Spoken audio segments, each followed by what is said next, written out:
বাচ্চার মতো একজন মুসলমান হলেই পুরা পৃথিবীর বেঈমানরা কেঁপে যায়। কথা বলেন ঠিক না বেঠিক?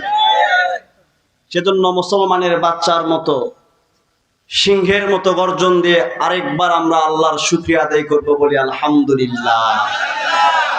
আরেকবার বলি আলহামদুলিল্লাহ। মুসলমান, এখন কিন্তু আর ঘুমায় থাকার সময়, এখন আর ঘুমানোর সময় নাই। ঘুমানোর সময় ফুরিয়ে গিয়েছে। এখন আমাদের সজাগ হতে হবে, সজাগ থাকতে হবে। মুসলমান, খুব কষ্ট লাগে, অন্তরে ব্যথা নিয়ে কথাগুলো বলতেছি, বোঝার চেষ্টা করবেন। আজকে পুরা পৃথিবীর মানচিত্রে, আজকে পুরা পৃথিবীর মানচিত্র মুসলমানদের রক্তে রঞ্জিত। কথা বলেন ঠিক না বেঠিক? আজকে আপনি পুরা পৃথিবীর দিক তাকায়া দেখেন, সব দেশে সব জায়গায় শুধু মুসলমান ইমানদারদের উপর তারা নির্যাতন চালাচ্ছে। কথা বলেন ঠিক না বেঠিক?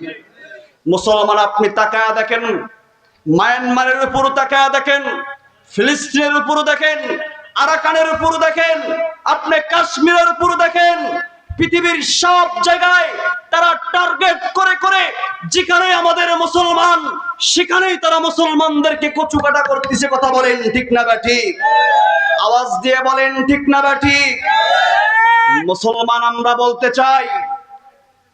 বলতে চাই এই নির্যাতন অতীতেও ছিল, বর্তমানেও আছে, ভবিষ্যতেও আবু জেহেলের উত্তরসূরিরা যতদিন এই আল্লাহর জমিনে থাকবে, ততদিন এই নির্যাতন, তাদের পরিচালনা, তাদের মিশন, তাদের ভিশন তারা কার্যকরী করে যাবে। কথা বলেন ঠিক না বেঠিক?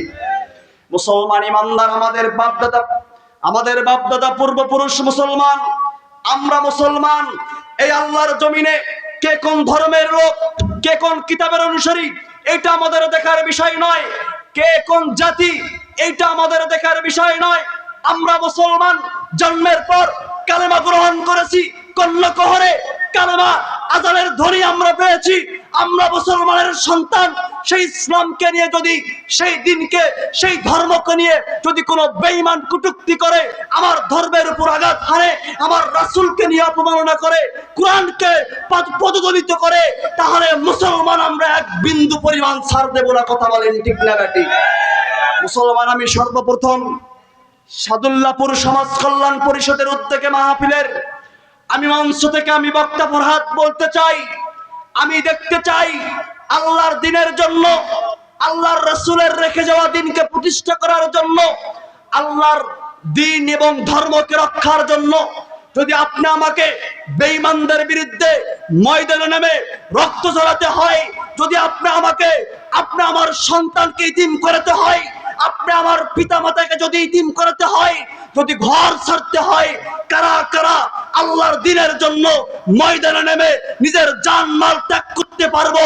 সর্বপ্রথম মাহফিলের প্যান্ডেল থেকে দুখানা হাত আমার আল্লাহকে দেখান। লিল্লাহে তাকবীর, নারায়ে তাকবীর। আল্লাহ আমাদের সকলকে দ্বীনের জন্য কবুল করুন। সকলে বলে আল্লাহুম্মা আমিন।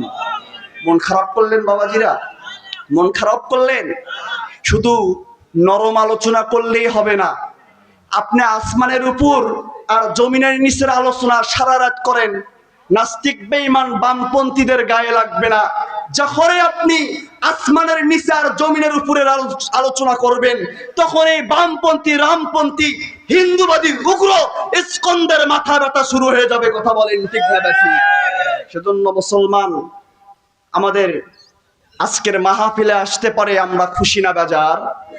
খুশি। তাহলে আমরা আরেকবার আল্লাহ